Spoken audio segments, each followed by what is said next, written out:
할렐루야. 우리 다 같이 하나님을 찬양할까요?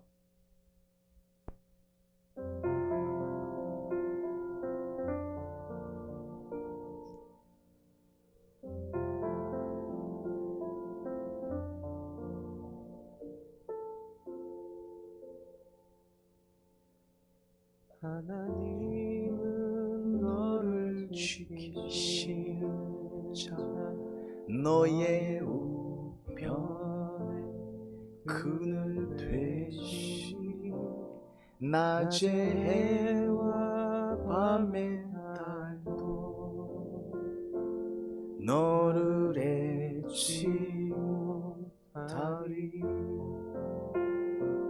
하나님은 너를 지키시는 자, 너의 환난을 면케하시니 그가 너를 지키시리라. 너의 출입을 지키시리라. 눈을 들어 산을 보아라. 너의 도움 어디서 오나. 천지 지으신 너를 만드신 여호와께로다.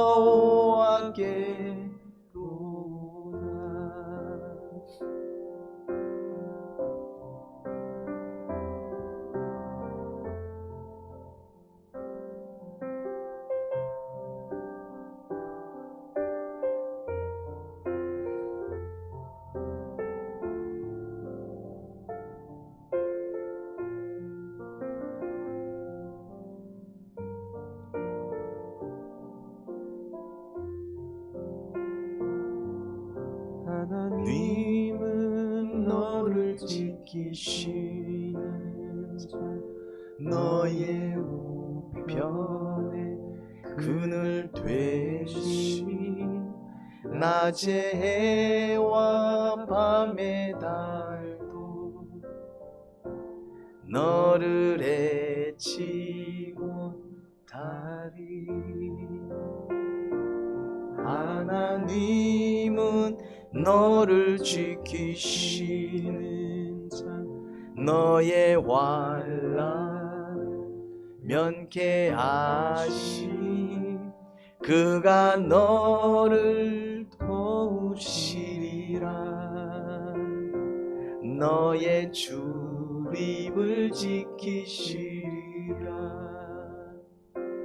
눈을 들어 산을 보아라. 너의 도움 어디서 오나. 천지 지으신 너를 만드신 여호와께로다.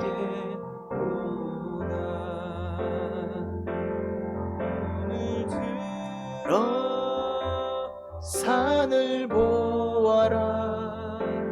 너의 도움 어디서 오나.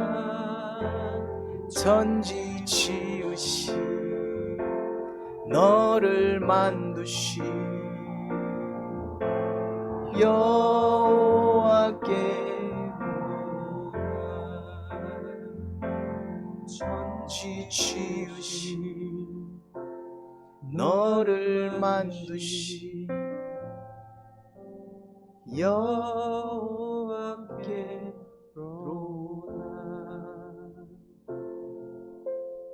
여호와께로다.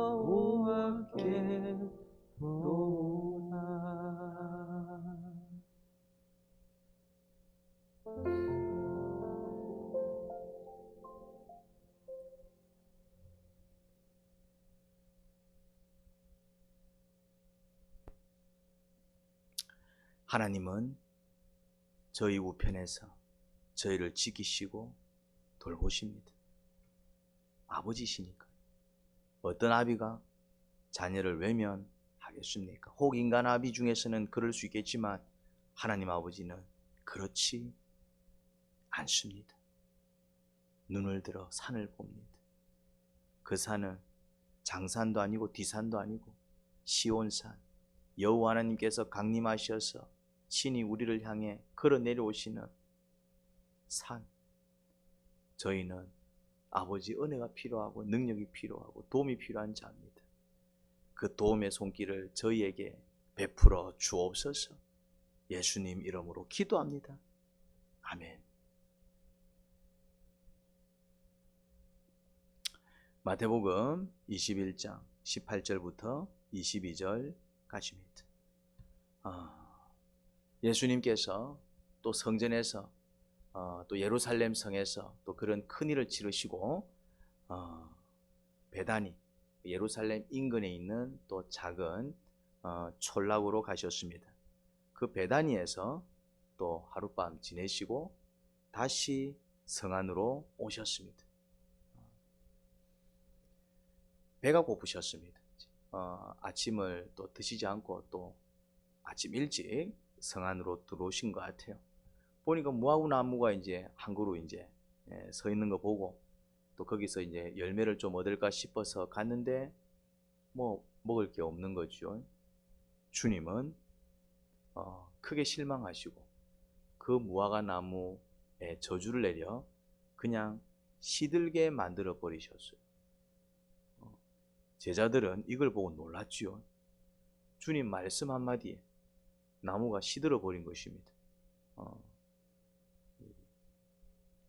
그때 예수님께서 이런 말씀을 하십니다. 너희가 믿고 의심하지 않으면 무화과 나무의 한 일을 너희도 할 수 있을 뿐더러 이 산들어 들려서 바다에 빠져라고 말해도 그렇게 될 것이다. 또 너희가 기도할 때에 이루어질 것이면서 이루어질 것을 믿으면서 구하는 것은 무엇이든지 다 받을 것이다. 이 무화과 나무, 예수님 말 한마디에 시들어 버린 이 무화과 나무가 주는 교훈이 있습니다. 교훈은 두 가지입니다. 두 가지 교훈이 중첩되어 나타납니다. 첫 번째는 뭐냐면은 열매 맺지 못하는 나무는 그렇게 말라 비틀어질 것이라는 경고입니다. 열매 맺지 못하는 나무. 여러분, 열매 맺는 나무가 되어야 됩니다. 열매 맺는 나무가 무엇입니까? 주님이 기대하는 열매가 뭘까요? 그러면 열매 맺지 못하면 소용이 없습니다. 열매 맺지 못하면. 그러면 주님이 기대하는 열매가 뭘까요? 그래서 이 무화과 나무 교훈은 두 가지 교훈을 동시에 주고 있습니다. 첫 번째는 열매 맺지 못하는 나무는 시들어 버립니다. 열매 맺지 못하면 이렇게 될 것이다.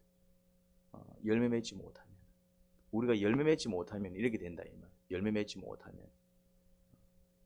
못하면은 쉽게 말해서 천국 못 들어간다 이 말. 열매 맺지 못하면. 왜 그렇지? 믿으면 구원받는 거 아니야? 맞습니다. 그런데 진짜로 믿는 자인지 정말 믿다가 말아버린 사람인지 아니면 믿는 척한 사람인지 뭐로 구분한다? 열매로 구분하는 것입니다. 열매로 증명해야 됩니다. 믿음을 열매로 증명해야 됩니다. 자, 두 번째 교훈입니다. 이렇게 얘기합니다. 너희가 믿고 의심하지 않으면은 이 무화과 나무의 한 일을 너희도 할 수 있을 뿐만 아니라 또 이 산들어 들려서 바다에 빠지라고 말해도 그렇게 될 것이다. 또 너희가 기도할 때 이루어질 것을 믿으면서 구하는 것은 무엇든지 다 받을 것이다. 결국 우리가 맺어야 될 열매가 뭐냐면은 믿음으로 살아가는 것입니다. 믿음으로 살아갈 때 놀라운 일들이 벌어집니다. 믿음으로 살아갈 때 벌어지는 이 놀라운 일들이 열매인 것입니다. 믿음으로 살아갈 때 산에 명령을 했을 때 산들어 들려서 바다에 빠져라. 믿음으로 명령하면 그런 일이 벌어진다 이 말입니다. 뭘 얘기합니까? 성도는 믿음으로 살아야 하는 것입니다. 세속적 계산으로 살아서는 안 됩니다. 세상 사람들은 세속적 계산으로 삽니다. 계산이 밝아야 됩니다. 그런데 성도는 믿음으로 살아야 됩니다. 믿음으로 살게 될 때에 하나님께서 나를 통해서 일해 주시는, 하나님께서 나를 위해서 일해 주시는 그 열매가 나타납니다. 결국 열매 맺지 못하면은 말라 비틀어집니다. 천국 못 간다 이 말이죠. 열매 맺지 못하면은 하나님의 사람으로 인정받지 못합니다. 그런데 그 열매는 누가 맺느냐 하면은 믿음으로 사는 사람들이 열매를 맺는 거예요. 믿음으로. 주님께서 일해 주실 것을 믿음으로 사셔야 됩니다. 주님께서 나와 함께 하심을 믿음으로 사셔야 됩니다. 성경 말씀이 주님의 말씀인 것을 믿으며 순종하셔야 됩니다. 믿음으로 살아야 된다. 믿음으로. 그리고 우리가 세상을 살면서 여러 가지 사건을 경험하고 아픔을 경험하고 여러 가지 이벤트들이 일어납니다. 그것을 세속적 계산으로 왜 이런 일이 내 팔자 이런 게 아니라 주님께서 이 사건, 이 교훈을 통해서 나에게 주시려는 게 뭘까? 주님을 믿는 것입니다. 자꾸 주님의 말씀을 들으려고 하고 주님의 뜻이 무엇인지 깨달으려고 하고, 그러니까 모든 해석을, 세상에서 벌어지는 모든 사건에 대한 해석을 성경적으로 하는 것이죠. 주님의 교훈을 듣는 것입니다. 이게 바로 믿음으로 사는 것입니다. 이런 사람은 어떤 열매를 맺느냐 하면은 성령님께서 나를 통해서 일해 주시는 역사를 경험하게 되는 것입니다. 나를 회개시키시는 주님의 역사를 경험하게 되는 것입니다. 나를 통해서 정말 영혼을 구원하시고 인류를 구원하시고 그렇게 정말 주님의 능력과 영광을 나타내는 그런 열매를 맺게 되어 있습니다. 누가요? 믿음으로 사는 자들이. 믿음으로 사는 자들은 그 믿음의 행위가 뭐로 구체화되느냐 하면 기도인 것입니다. 그래서 기도해서 우리가 구원받는 건 절대로 아닙니다. 그 행위를 통해서 우리가 뭐 어떤 놀라운 일을 펼쳐 보여서 뭐 큰 일을 해서 그런 행위 구원론을 얘기하는 게 아니에요. 그런데 믿음으로 살 때 정말 주님을 믿고 구하는 삶, 주님의 능력을 의지하는 삶, 주님께 모든 것을 맡기는 삶, 이런 사람은 기본적으로 기도가 나오게 돼 있습니다. 주님을 의지한다. 어떻게 의지할 건데요? 기도 아닐까요?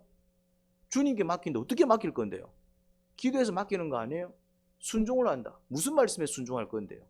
또 묵상하면서 들었던 말씀, 기도 중에 깨달았던 말씀에 순종하는 게 아니에요? 결국 믿음으로 살기 위해서는 어떤 모습이 나올 수밖에 없냐 하면은, 기도해서 구원받는 것은 절대로 아니지만 믿음으로 사는 사람들은 기도하게 되어 있습니다. 기도 많이 했다고 해서 천국 가는 건 아니에요. 그런데 정말 믿음으로 살려고 몸부림치는 사람은 기도를 많이 하게 되어 있습니다. 이게 같은 말 같은데 좀 다른 말입니다. 기도로 구원받는 게 아니에요. 그런데 믿음으로 사는 사람들은 이렇게 정말 몸부림치면서 기도합니다. 주님의 역사를 기대한다 이 말이에요. 주님의 역사를 기대하는 사람은 기도한다 이 말이죠. 내가 의사를 좀 더 신뢰하면 좋은 병원 찾아다니겠죠. 물론 좋은 병원도 만나야 됩니다.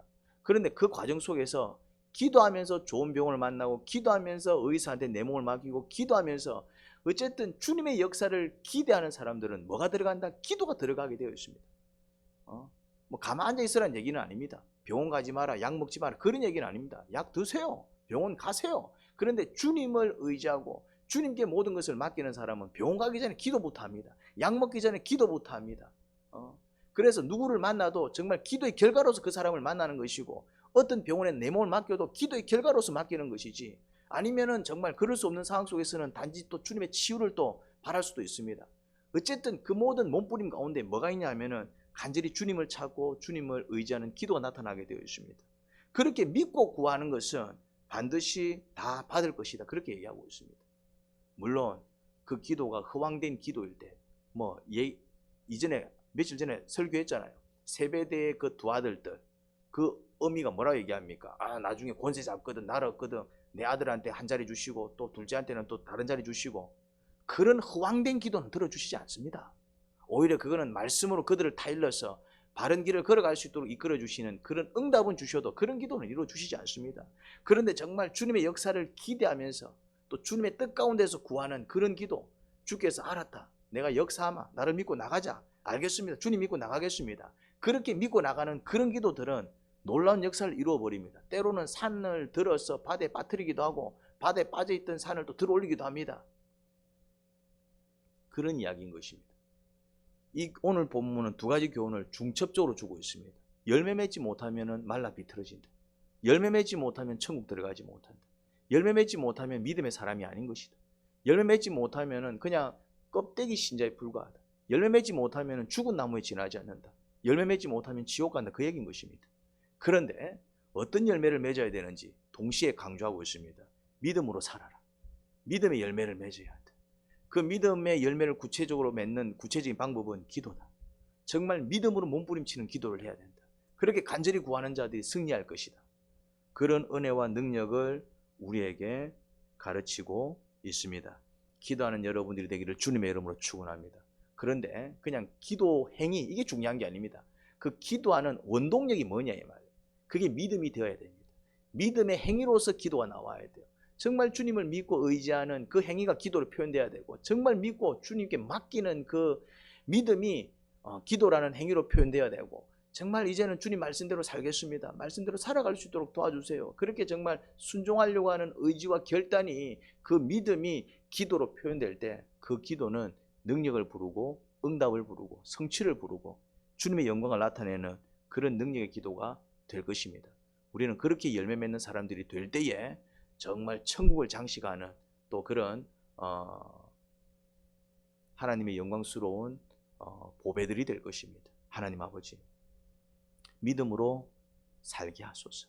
하나님 아버지, 정말 믿음으로 몸부림치는 기도, 그런 간절한 기도를 하게 하소서. 열매 맺지 못하면 잘려버립니다. 열매 맺지 못하면 시들게 됩니다. 열매 맺지 못하면 버림받습니다. 믿지 아니한 자와 동일한 대우를 받게 됩니다. 믿어도 열매 맺지 못하는 믿음은 죽은 믿음입니다. 헛된 믿음입니다. 그러니 열매 맺는 믿음이 되어야 합니다. 정말 기도로 몸부림치는 믿음이 되어야 합니다. 그래서 주님의 영광을 나타내고 내 삶 가운데 주님께서 부어주시는 복과 은혜가 넘쳐나고 간증으로 이렇게 얼룩진 삶을 살아야 합니다. 저희가 그런 복된 인생을 살기를 소원합니다. 예수님 이름으로 기도합니다. 아멘.